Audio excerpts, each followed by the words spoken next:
Allez, je continue la visite de ma collection du grenier. Ting, ting, ting, ting, ting, ting. Ting, ting, ting, ting, ting, ting, ting. Je le fais bien, hein? Dites-moi dans les commentaires si je le fais bien. Ou si vous savez pas du tout la référence. Allez, le deuxième carton. Ouh. On commence par une BMW M1 majorette avec un état moyen. C'est-à-dire que même le volant est cassé. Est-ce qu'on arrive à voir le volant à l'intérieur? Pas trop. Bon, en très bel état celle-là. Ah, une autre main.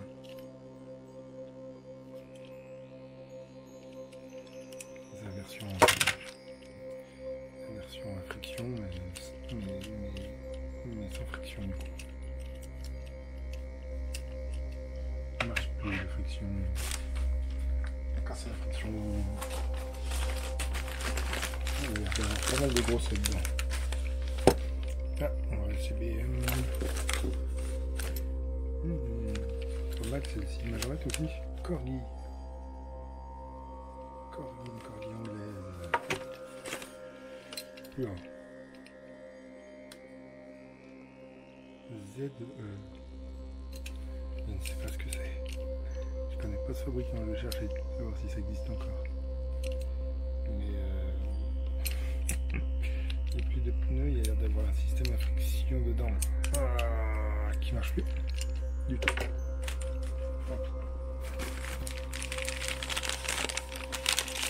Une Mercedes. Une Mercury.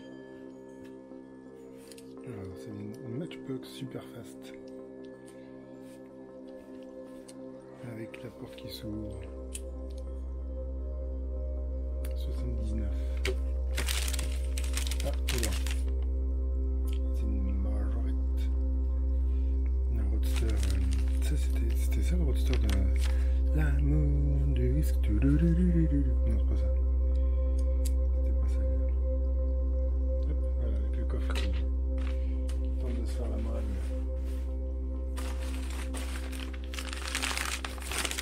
Et des R11. C'est une turbo ça, c'est juste une R11. Voilà. Renault 11. La chaîne majorette. Et la même version coursifiée. Avec 180 chevaux sous le capot. Waouh. C'est à peu près ce qu'il y a dans une Twingo Gordine. J'ai dit qu'il y avait des grosses, on va sortir les grosses. J'ai vu son Mercedes. Ah, celle-là, j'en ai beaucoup. Ah, c'est Marquez. Alors, c'est qui? Made in Thailand. Je sais pas qui c'est le fabricant. Et puis, hop. Le capot, le moteur. On voit pas grand chose. Le volant qui tourne avec les roues.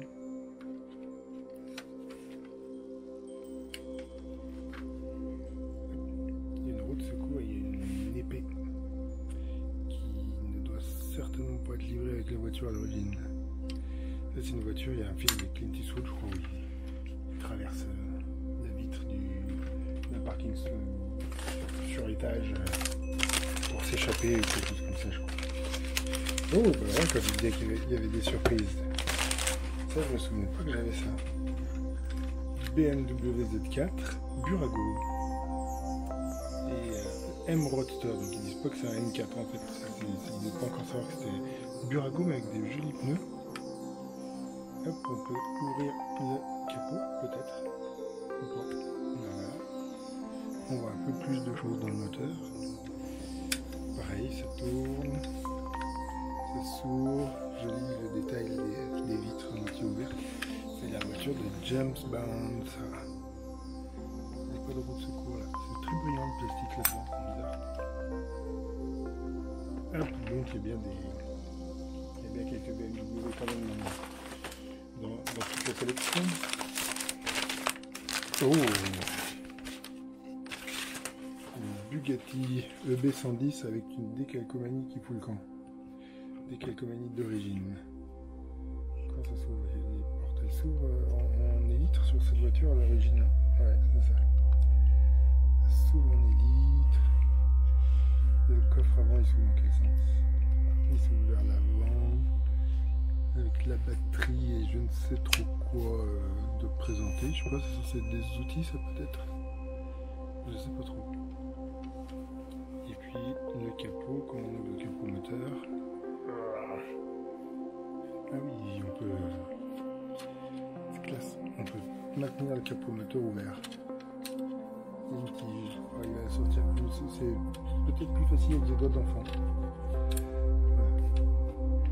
Et la tige elle se met n'importe où. Classe. Ouais, je suis content de la voir celle-là. Je me souvenais pas. Je me souvenais pas que j'avais ça. C'est dire. À quel point j'en ai fait. Allez, oh, 9,50. Pareil, Burago, plutôt bonne qualité. Là, il n'y a rien qui s'ouvre à l'avant. Non, je trouve pas. Il faut un peu forcer ça. L'écran est un peu raide. Hop, une vue sur le moteur. Ouais, c'était des belles miniatures hein, ce qu'ils faisaient à ce moment-là. Allez, on repasse dans les petites. Une autre BMW. Une jolie M1 de Burago. Ah oui, du coup, ça c'est une M1. Ça c'est la BMW Turbo. Ça s'appelle juste une Turbo, c'est ça? BMW Turbo, c'est ça. Donc, absolument pas. Voilà, c'est pas écrit. Absolument pas ce que je disais. C'est pas du tout des M1. C'est des M Turbo. C'est la digestion pour moi. Ouh, alors. Une toute petite.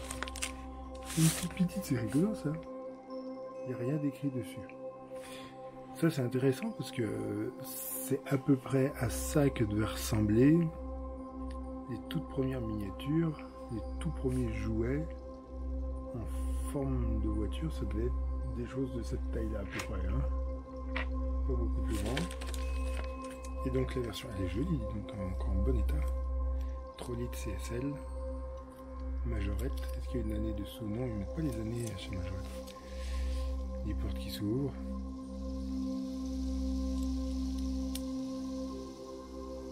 Assez jolie, jolie miniature. Ouais, content. Les rouges. Ça faisait longtemps. Ça fait combien? Plus de 20 ans qu'elles sont enfermées dans ces cartons. Hop, une Merco Trophée Andros, non? Ils disent quelque chose, Burago, 190 E. Donc peut-être version, ils ont fait du rallye je crois avec ça, non?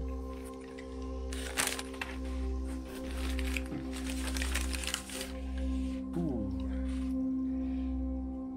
Une Fiat Abarth. J'arrive pas à lire ce qui est écrit, Abarth 1000. Ils disent juste que c'est une rythme en dessous. Je sais pas ce qui était marqué au départ sur le côté. Hop, le coffre qui s'ouvre avec... Qu'est-ce qu'il y a dans le coffre? Il y a des raquettes de badminton dans le coffre.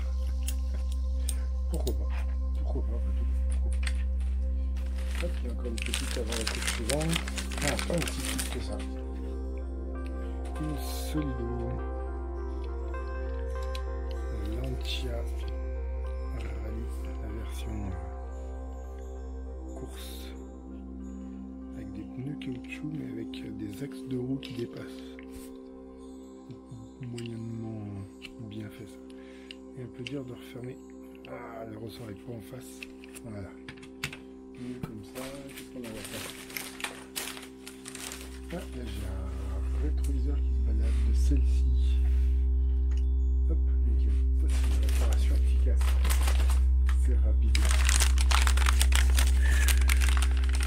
Là on a, je crois, la voiture la plus chère du monde.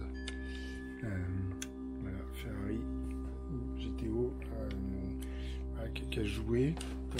Il manque une roue, je sais pas où est partie l'autre. Voilà, les roues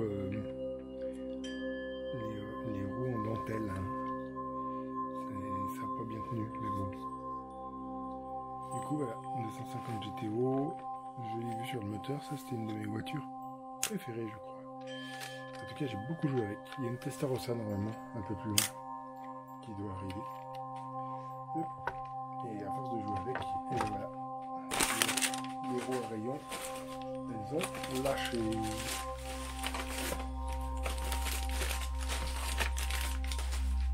Comme quoi, j'étais pas si soigné que ça avec toutes mes voitures non plus.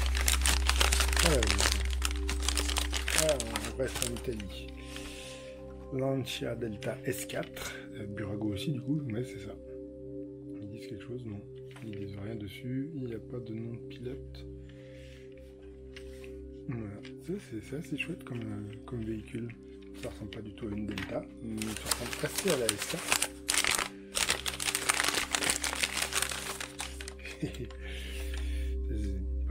C'est pas la même classe. Une Fiat Tipo, une Rallye. C'est bien marqué Abarth, mais j'ai un doute sur le fait qu'il ait fait Abarth et modifié la Tipo, qui était plutôt la gentille familiale de la gamme. Inévitable, F40 Burago, c'est ça, bien sûr.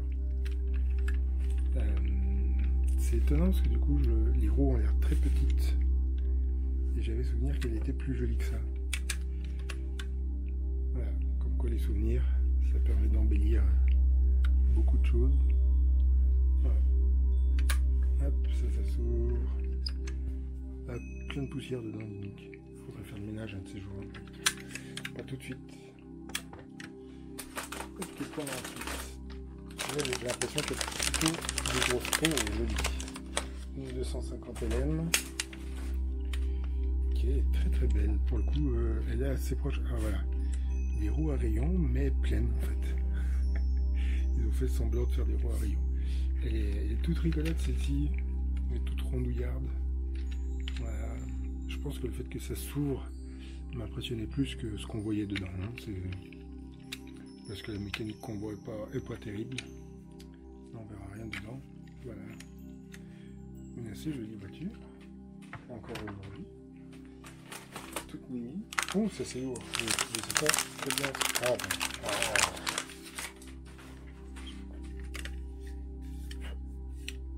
bon. Hop, la GTO 1084. Est-ce que le fait que les roues soient petites, ça correspond vraiment? Ah, j'ai pas fait attention. La 250 LM, elle vient de chez Revell. Mais Revell Allemagne fabriquait déjà en Chine à l'époque. Et Burago fabriquait encore en Italie. Donc on retrouve le V8 biturbo. Voilà, un intérieur soigné. Là, les roues me gênent moins. C'est la même taille de roue que sur la F40, mais ça paraît vraiment trop petit sur la F40. Il me semble que la F40 a quand même des roues plus grosses. Là aussi, d'ailleurs, la GTO, je pense. Hop, et devant, il y a une roue de secours. Au cas où. Voilà, s'il y a une crevaison. Burago italienne, je pensais qu'elle était en très très bon état, mais en fait, non. On voit que ça, c'est pas de la poussière, hein, c'est des à-coups. Mais c'est une voiture avec laquelle j'ai beaucoup joué, je crois. Donc ça fait longtemps que je n'ai pas revu, je ne me souviens pas dans quel état elle était. Ah ben voilà, je parlais d'une Testarossa, de la 250 Testarossa, avec les roues à rayons et qui ne sont pas cassées. Hop, avec les décorations italiennes. Scuderia Italia. Voiture qui a servi à un jeune designer français pour lancer sa propre marque fabriquée, assemblée aux Émirats arabes. On peut dire qu'il a eu bon goût.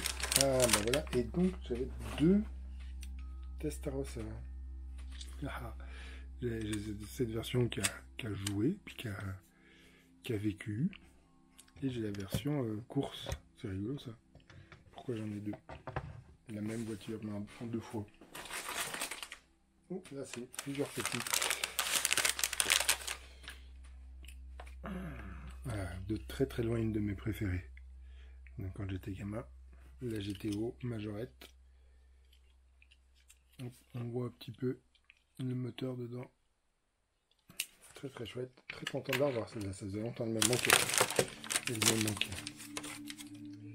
Ça c'est qui ça? Ça c'est la même mais par 6 coups. Donc là Majorette avait mis les grosses roues qu'ils mettaient sur leur sportive. Donc c'est un peu exagéré mais c'est marrant. C'est pas exactement le même dessin. Hein.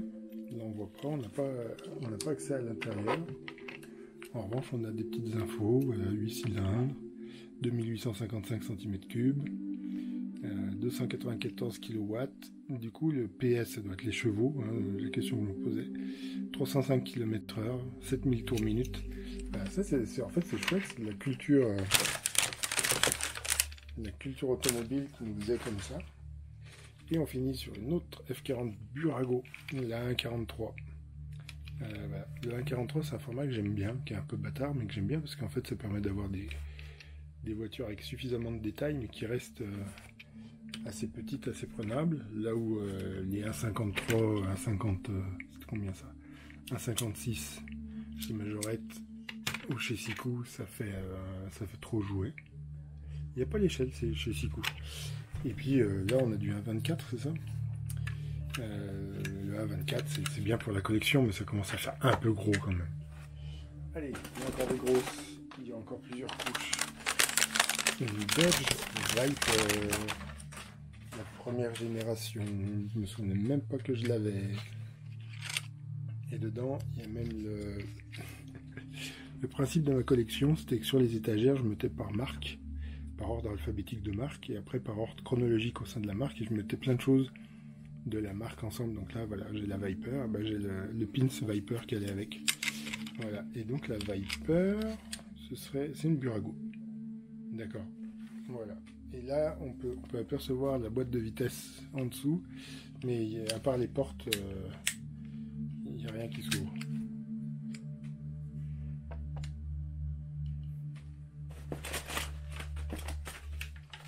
Allez, on continue. Ça c'est très léger, qu'est-ce que c'est? Alors c'est très léger, c'est tout en plastique. Qu'est-ce qu'il y a un truc comme ça là? Hop, voilà.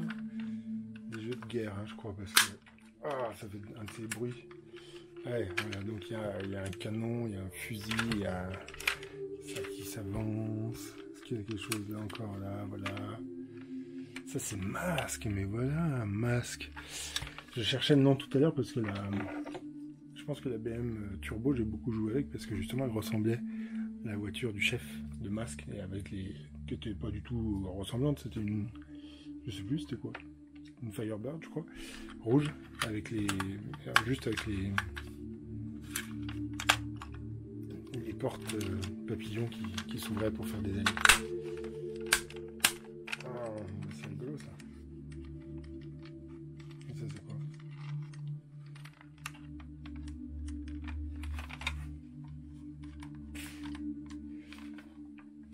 Bref.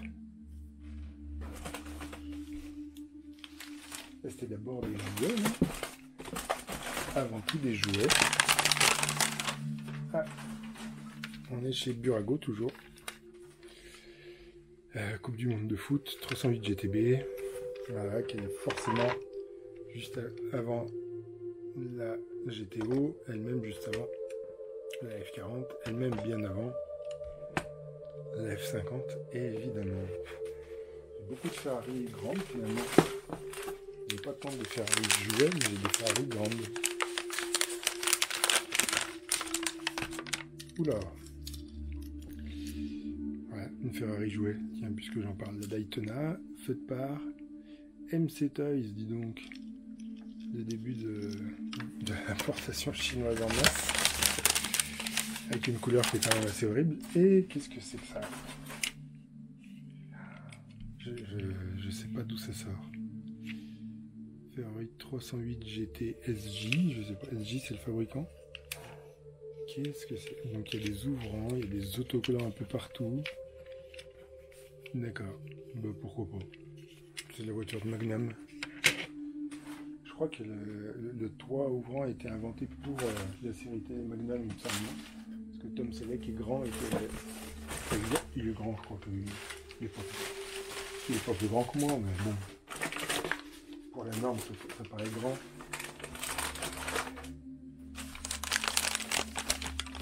Ah, alors j'avais la Lancia S4, version Burago 1.43. Et là j'ai la version Mira espagnole. Tiens, les voitures de rallye, finalement, ça nous venait d'Espagne. Et du coup, ça se ressemblait un petit peu, mais pas totalement, c'est rigolo. Voilà, on retrouve le même aspect un peu lourd et un peu orange ballon, donc ça fait un peu vraie voiture qu'on trouvait sur la RS 2000 déjà, dans la première boîte.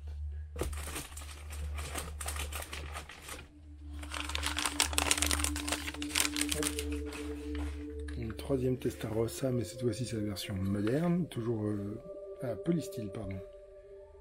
Polystyle, et Polystyle avait déjà été racheté par Tonka, d'accord, mais c'est encore fabriqué en Italie. Et du coup, je n'ai aucune idée de combien ça coûtait à l'époque, ces voitures-là.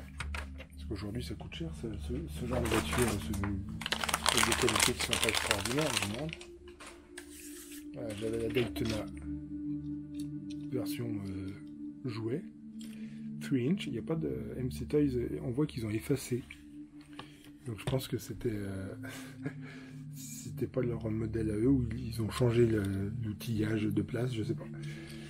Et donc j'ai la version grande, avec le capot qui s'ouvre, avec sur un moteur pas très détaillé.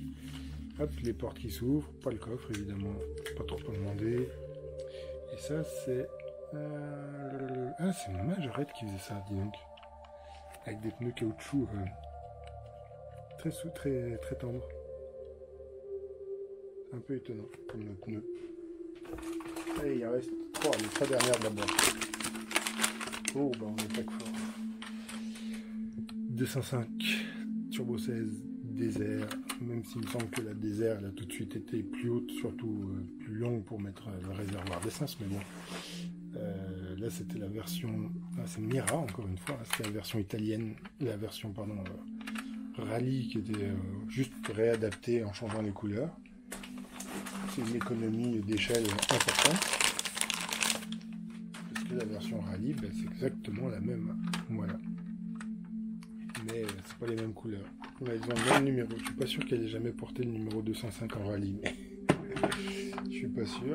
Et j'aime bien sur une voiture de rallye le petit détail qui tue. J'avais pas fait attention, on l'a pas sur la, ils ne sont pas collés sur les RS 2000, on l'a pas sur la Lancia, mais là sur la 205. Et bah derrière ta voiture de rallye, tu peux accrocher la caravane pour les vacances. Trop bien.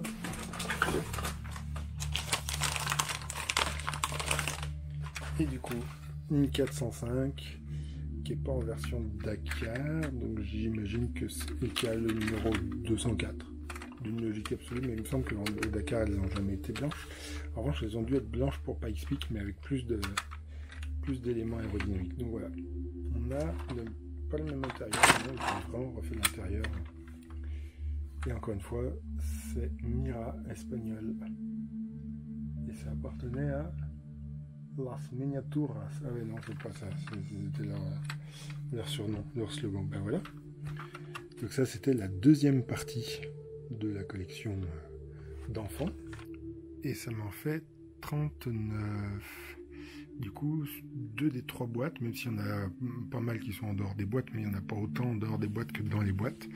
Je suis loin du compte. En fait, je suis loin, je pensais en avoir entre 350 et 450, mais je sais même pas si j'en ai 150. A priori, je suis pas parti pour.